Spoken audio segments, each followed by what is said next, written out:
Sa ika-4 na bahagi ng aming exclusive interview kay Pangulong Bongbong Marcos, muli niyang iginiit na wala at hindi na rin siya magkakaroon ng anumang papel sa impeachment ni Vice President Sara Duterte.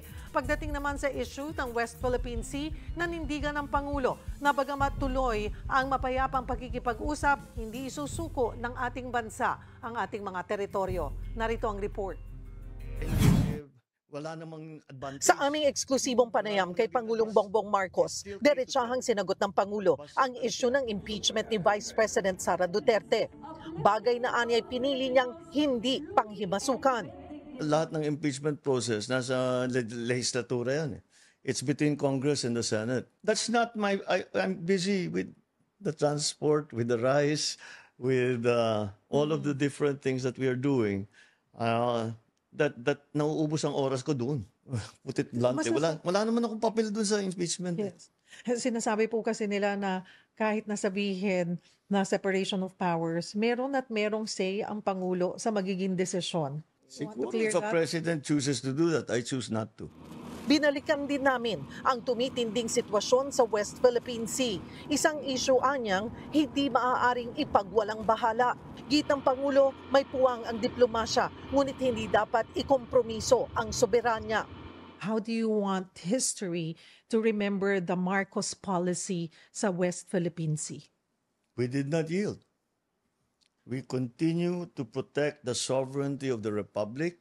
We continue to defend the territory of the Republic, and we continue to protect and defend the people of the Republic. Hindi man tayo nakikipag-away.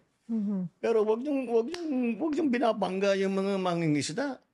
Hindi ba? Wag yung kami hinaharang dun sa teritoryo namin. Yun, ipaglalaban talaga namin yan.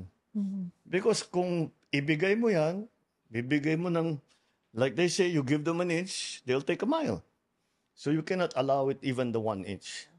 At nang tanungin ko kung ano ang gusto niyang iiwang marka sa kanyang panunungkulan, we made a change for the better. This has been my guide in all the positions I've taken. The worst thing that can happen is umupo ka doon sa position mo na nagsilbi ka, umalis ka, walang pinagbago. So I absolutely insist that in 2028, when I leave this office, there are significant and tangible changes for the better in the life of each Filipino.